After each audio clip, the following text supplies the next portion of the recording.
भगवान शिव ने पार्वती जी को उनके पूर्व जन्म के बारे में याद दिलाने के लिए ये सुनाई थी।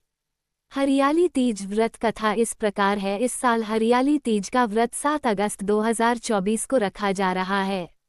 इस तिथि की शुरुआत 6 अगस्त 2024 शाम 7:42 पर हो रही है।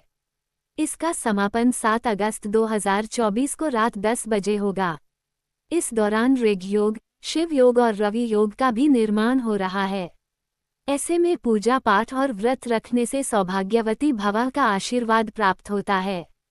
वहीं कुंवारी कन्याएं भी योग्य वर की प्राप्ति के लिए ये व्रत करती हैं।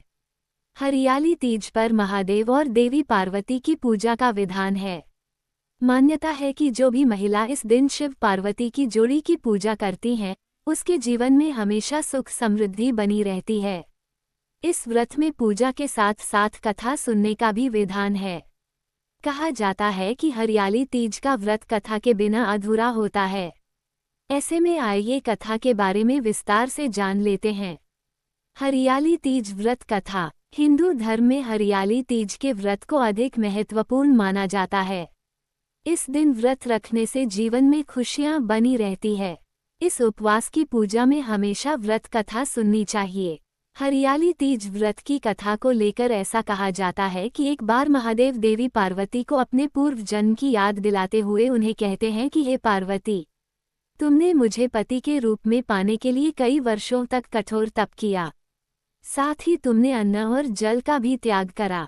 चाहे तपती गर्मी हो या भारी सर्दी या फिर हो बरसात, इन सभी मौसम का सामना करते हुए भी तुमने कठोर तप किया। उसके बाद मैं तुम्हें वर के रूप में प्राप्त हुआ। इस कथा को सुनाते हुए भगवान शिव आगे कहते हैं कि पार्वती, एक बार नारद मुनि तुम्हारे घर पधारे थे। तुम्हारे घर जाने के बाद उन्होंने आपके पिताजी से कहा कि मैं विष्णु जी के भेजने पर यहाँ आया हूँ। भगवान विष्णु स्वयं आपकी तेजस्वी कन्या पार्वती से विवाह करना चाहते हैं। ये बात सुनकर पर्वतराज खुश हो गए और उन्होंने शादी के प्रस्ताव को स्वीकार कर लिया। फिर ये खबर जब आपके पिताजी ने तुम्हें बताई तो तुम दुखी हुई। फिर तुमने ये बात अपनी सखी को बताई। तुम्हारी ये गाथा सुनकर उसने तुम्हें घनघोर जंगल में तुम्हें तप करने की सलाह दी। फिर अपनी सखी की बात मानकर तुम मुझे पति के रूप में प्राप्त करने के लिए जंगल में एक गुफा के अंदर रेत की शिवलिंग बनाकर तप करने लगी।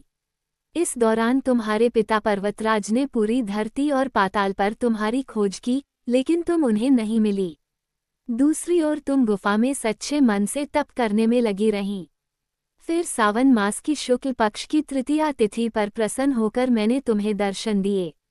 तुम्हें दर्शन देने के बाद तुम्हारी मनोकामना को पूरा करने का वचन देते हुए तुम्हें पत्नी के रूप में स्वीकार कर लिया। इसके बाद तुम्हारे पिता भी ढूंढते हुए गुफा तक पहुंच गए। आपने अपने पिताजी से कहा कि मैं आपके साथ तभी चलूंगी जब आप मेरा विवाह शिव के साथ करवाएंगे। तुम्हारी कठोर तपस्या और हठ के आगे पिताजी की एक न चली। उन्होंने ये विवाह करवाने के लिए हामी भर दी। कथा को सुनाते हुए भोलेनाथ ने कहा कि श्रावण तीज के दिन तुम्हारी इच्छा पूरी हुई और तुम्हारे कठोर तप की वजह से ही हमारा विवाह संभव हो सका। तभी से ऐसी मान्यता है कि जो भी महिला श्रावणी तीज पर व्रत रखती है, उसके वैवाहिक जीवन के सारे संकट दूर हो जाते हैं। साथ ही सभी मनोकामनाएं भी पूरी होती है।